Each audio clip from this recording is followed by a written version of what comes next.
really thank you for coming here today. As you probably know, my name is Chinh. I'm a sophomore at FTU. My major is external economics. Today, I'd like to talk about workplace stress.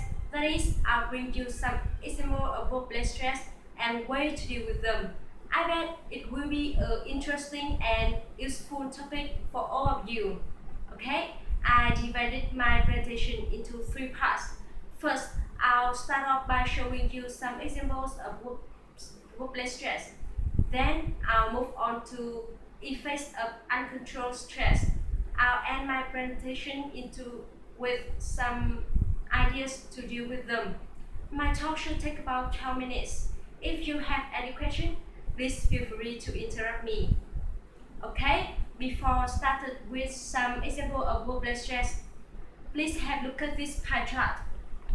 Show the percentage of highly stressed employee aged 20 to 64 in Canada 2010. You can see that work account for 62% of main source of stress. It is much higher than finances, time, family, or personal and other. Okay. Now we will start with some examples of workplace stress. In the workplace, stress can be the reason of any number of situations. Some examples include: number one, factor unique to the job. First of all, I like to talk about workload.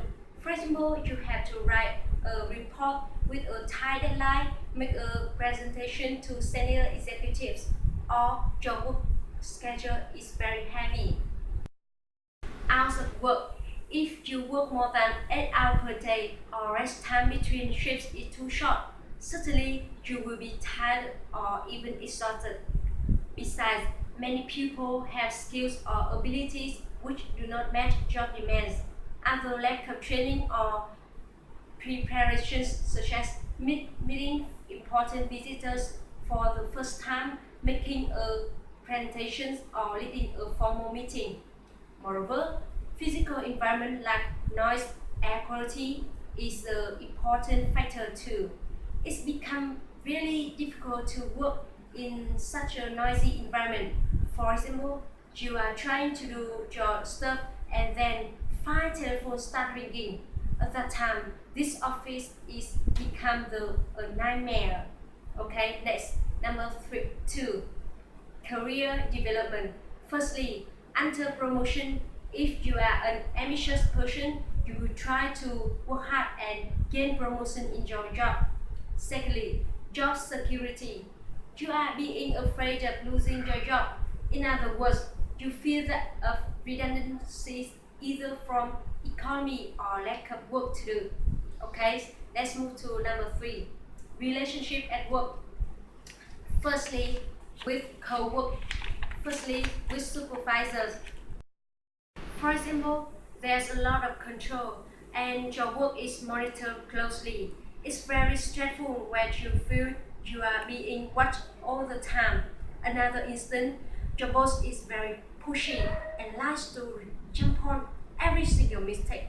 He never tries to understand your point of view. Secondly, with co-workers, it can be conflict or lack of support. In fact, some colleagues are very ambitious. They always compete with others, even blacken somebody's reputation. Sometimes stress raised from violence, harassment, or lack of system in workplace available to report and deal with unacceptable behavior. Number four, work-life balance. As you know, the pressures of family life and daily work responsibility can too overwhelming. For instance, personal life challenges such as relationship difficulties or dependent care concern can reduce the ability to cope with work demands. In contrast, when work demand increase, less time and energy are left for family, friends, and activities, which may impact the quality of personal life. Now we will move to effects of uncontrolled stress. Unfortunately, work-related stress doesn't just disappear when you head home for the day. When stress persists, It can take a toll on your health and happiness. In the short term, a stressful work environment can contribute to problems such as headache, stomachache, sleep disturbances, short temper, and difficulty concentrating. People who experience stress often deal with it in unhealthy ways, such as overeating, eating unhealthy foods, smoking cigarettes, or abusing drugs and alcohol. So, what should people do to deal with them?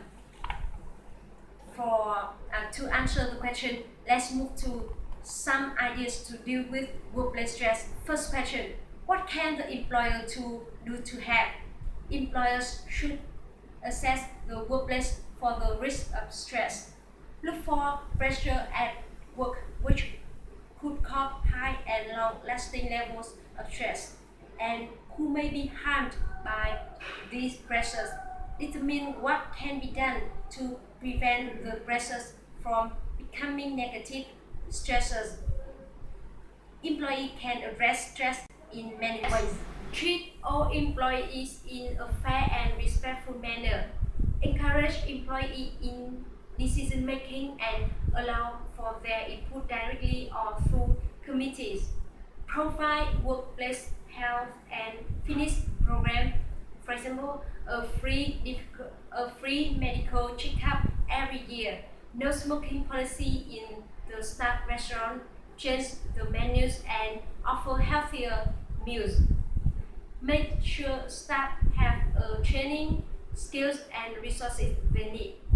Valuable recognize individuals' results and skills. Provide support.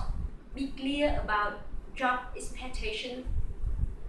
Finally, keep job demands reasonable by providing manageable deadlines out of work and clear duties, as well as work that is interesting and varied.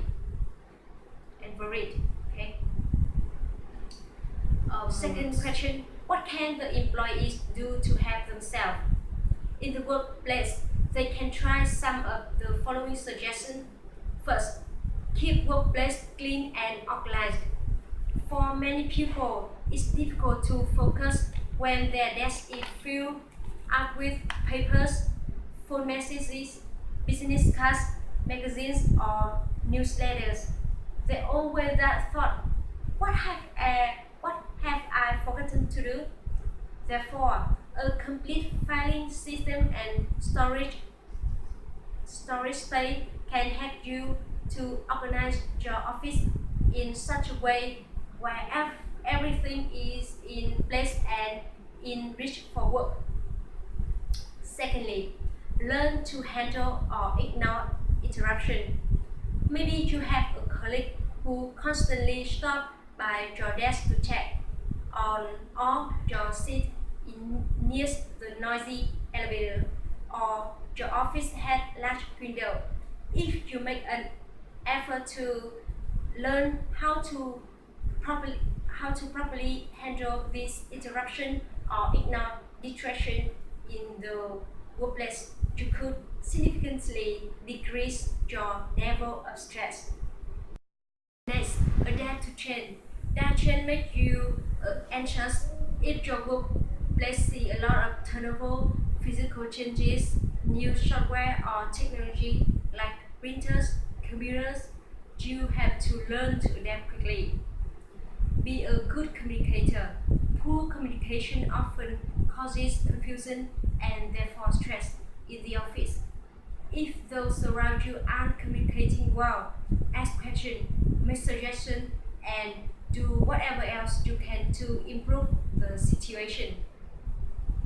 On the other hand, balancing work and family life is very important to decrease work-related stress. Below are some ideas to help improve balance and harmony in life. First, slow down. Take the time to enjoy the people and things around you. Schedule more time between meetings and find ways to distance yourself from the things that are causing you stress. get enough sleep. Sleep deprivation adds to your stress and affect your productivity. Build a super support system during stressful time. Ensure that you have trusted friends or co-workers to talk to. Finally, nurture yourself. Find an activity you love to maintain a healthy sense of balance. If you enjoy walking, reading, or taking a hot bath, find time each day for this. That's cover all I want to say today. Before I stop, let me just run over the key points again. My topic is some example of workplace stress and way to deal with them. Workplace stress can range from jobs, career development, relationship at work, or work-life balance. It is important that people have to know how to control work-related stress, about ways to deal with them. I give you what employers and employees should do. I hope that knowledge will be useful with you and your future work. Thank you for your attention to my presentation. And now, any questions?